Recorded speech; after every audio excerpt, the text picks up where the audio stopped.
Okay, what's your takeaway from what we saw released today, generally?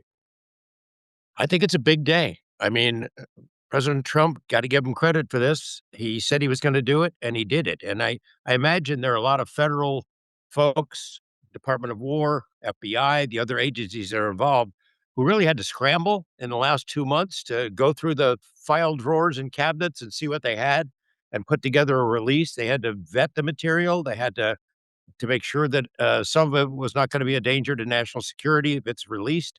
That's why I think a lot of the more sensitive stuff that we happen to know exist was not in this initial release, but we've been assured that there will be further releases. Congress has been told this is just the start. So I know that it is perfunctory and is inevitable for people in UFO world to gripe and whine and complain and moan and groan about anything that comes out of the federal government or from anyone else. Any kind of release, any kind of video, any kind of document. Oh my gosh, it's the whale goes up. Oh, this is terrible. The video is fuzzy. It's awful. It doesn't prove anything.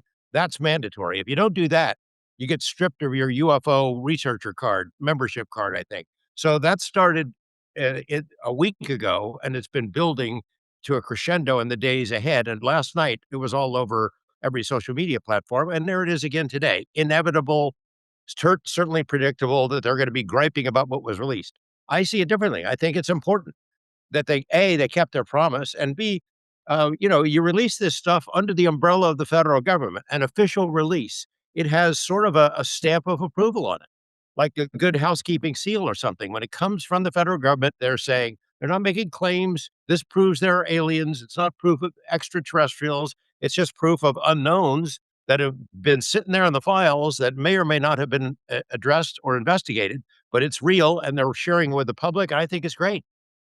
Is there anything you see in this, in the release today that's remarkable to you?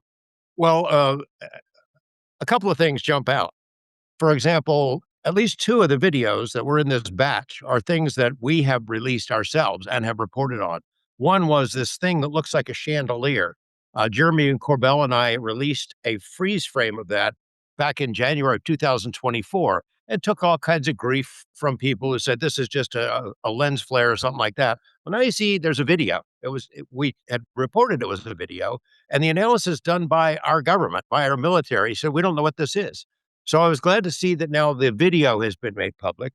I was also happy to see a second video that we made public earlier this year. It was something that was seen over Syria. It was recorded in 2021, and they called it the list in the government server was Syria 2021 UAP. They had looked at this thing, and it's an example of instantaneous acceleration. This thing is floating one way, it goes back across the screen and goes boom, instantaneously in an opposite direction, a movement that we cannot duplicate. Our government called it a UAP. We released it. All kinds of people made fun of it and tried to dismiss it. And now today we see them release it again. That particular one, if you're following the story from Congress, Congress has demanded the release of 46 specific UFO UAP videos. They got that list from people very close. We know two citizens submitted that list to them so that they could know exactly where those videos are, what servers they're on, and they demanded a copy. Now, there aren't many of those that I know of that I'm familiar with that are on the list of 46 that were released today. I don't know of any in particular, but at least the Congress has put the Department of Defense, Department of War, and other agencies on notice that look, we know these exist. They better not disappear until we get to see them. So that's a double, that's in addition to the release that was made today.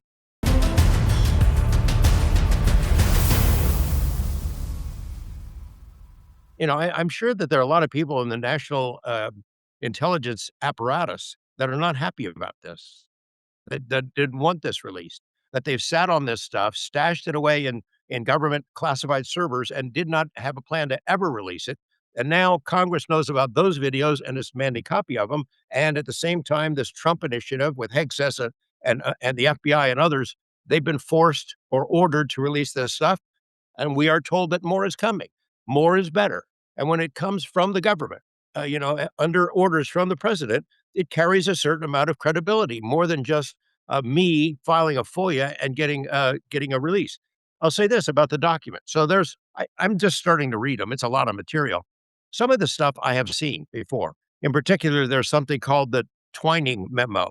It's one of the most important memos that I read. It was something I saw when I first started chasing UFOs a long time ago, and it was an assessment of the UFO situation by a General Nathan Twining in 1947. Now that year might ring a bell with you. Well, The year we're where seeing Roswell yeah. and the Kenneth Arnold sighting, it was the beginning. And that document says UFOs are real, not visionary or fictitious. They're disc-shaped. They have all kinds of capabilities to climb amazing speeds, maneuverability that we do not have. This is not ours. It's from somewhere else, and we better pay attention to it. It's basically what it said.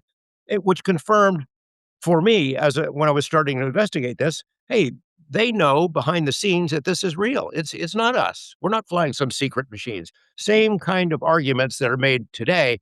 It must be secret American technology were suggested back then, but that's not what it is. So, and this document was written in 1947. It was never going to be seen by the public. They had no idea that FOIA existed, would ever exist, that they'd be forced to cough up things like this. And I think it's significant, even though a lot of us are familiar with this document, if you've spent enough time in this field, to have it released, not as a FOIA request to an individual researcher, but as a release to everyone in the public, carries special weight. I would say there's 330 million Americans. I would say there's 328 million of those have never seen this stuff before. Most people don't spend every waking moment digging into UFO documents. So when they see this in a release and it gets reported on major media, it's going to be a big deal. It will sink in. There was also a release of something related to the Apollo 11 mission. Where the crew they're revisiting different challenges that came from during that lunar landing, that famous case, Neil Armstrong and Buzz Aldrin. Um, there's a breakdown of things that they saw along the way. Um, these lights that penetrated the capsule from somewhere else, and then lights that were in a lunar crater. Buzz Aldrin has hinted he saw some pretty strange stuff while they were floating around the moon there. Now we've got some substance to it. And even though that document has also been in the public realm before, who reads it? Who has time to read that stuff? You haven't read it, Ron. I hadn't read it before. So it's really cool to see these documents come out, coming from an official source with sort of the stamp of approval from the White House on it. And I think it is a big step along the way. I think this is a huge step for transparency on this issue and credibility on this issue. And we can now officially be hopeful what the next releases might be. And we're assured by friends of ours in Congress and by statements made from the administration that there will be more releases in the weeks ahead.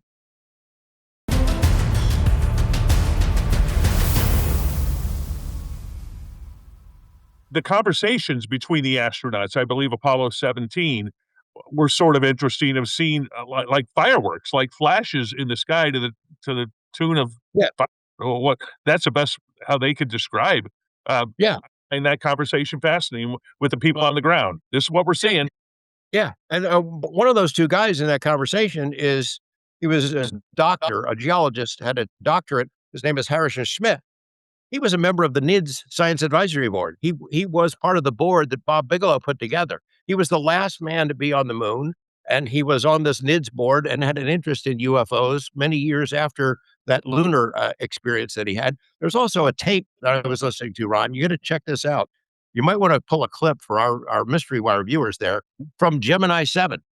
The crew is floating over, I think they're passing over Antigua, and, they call into Houston and say, "Hey, Houston, hey, we got a bogey at 10 o'clock." They go, "What? Bogey? What are you talking about? Are you sure it isn't the booster that separated?" Said, "No, we're watching the booster. This is something else." Again, a lot of little particles that were going by, but something larger that was following along with them. It's fascinating to hear that audio, and it's amazing that it's just been released. Good And stuff. there also seemed to be a video that I saw of something that looked like, uh, how can I describe it? Geometric, shapes, like you would make in a spirograph or something, but it's leaving a trail of some sort. I don't know if you've seen that video yet. Not Uh, yet. I'm still wading through all this stuff, but yeah.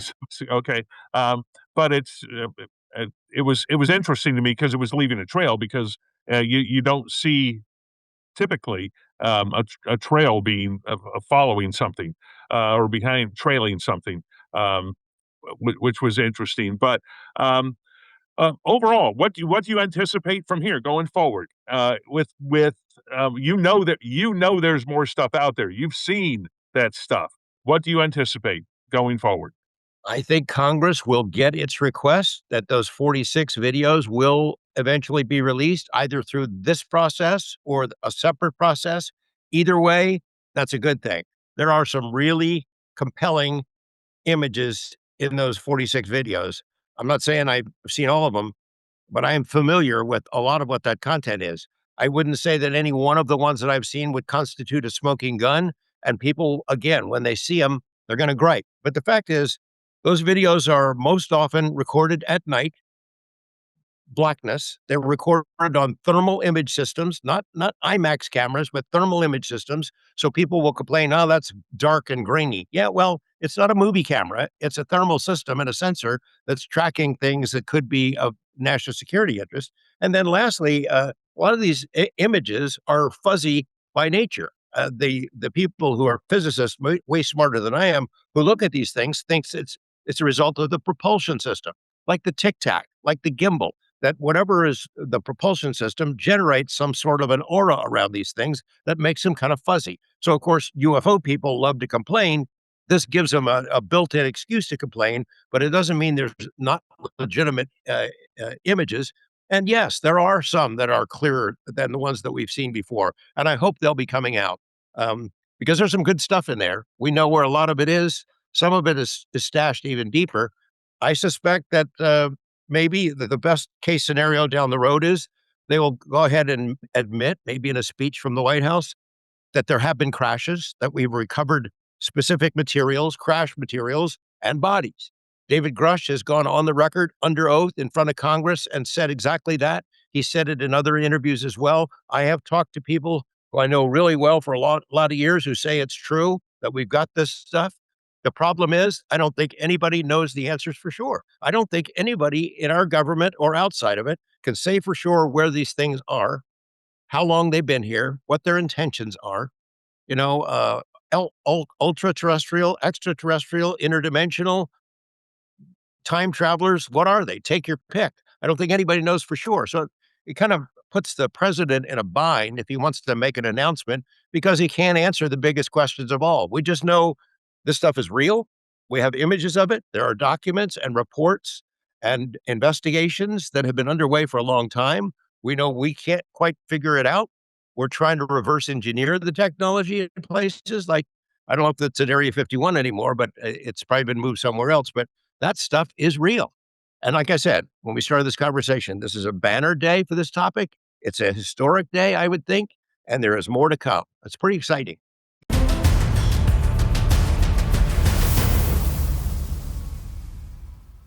They're staying away from Area 51 stuff, though, in this so far. That's okay. From what I've That's seen, I fine. haven't seen any stuff there. That doesn't surprise you, though, does it? I mean, that's a top Doesn't secret surprise place. me. They No, want to keep it that. there are places where maybe people don't want to go just yet, but the essence of our reporting over the years is that we've recovered this stuff and we've been taking it apart and analyzing it to try and see if we could duplicate the technology. That is true.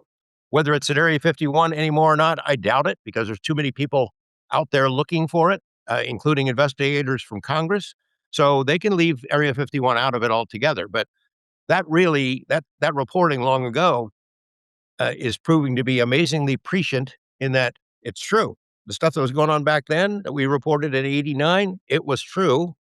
And even if you don't believe Bob Lazar, those programs are real, and we're going to keep plugging away until we get them to admit it. Okay, a busy day for you, George. Certainly. Yeah, Oh, I'm thanks running. for taking Yeah, some. I'll be home soon. It's a bad day to not be there in Las Vegas, but I'm coming home real quick. So I'll see you soon. Anything else that I left out that we need Uh, to. I did see. I was watching some of the coverage here in the hotel, and I saw one of the networks come on, and it's the same old, an anchor who had never dealt with this topic before, and two, of her colleagues, all With chuckling it up. It's like a 3-minute chuckle fest. Ha ha ha! Oh, ho, talk ho, ho. This is so funny. Can you believe we'd ever be talking about this? Yeah, I can believe it. You should have been talking about it for a long time, and you're a knucklehead for not paying attention to it and ignoring it for all these years. So I didn't think there was anything funny about it. I didn't know why they were laughing, but they'd better start doing their homework and get caught up because it's going to be a story for a long time. no, it is, and it, it's real. It's there, and get on board or else Yeah, or mystery not. wire will run you over. Right, all right, George. All Thanks. right, See you when you get back. all right, Ron. Okay, bye now.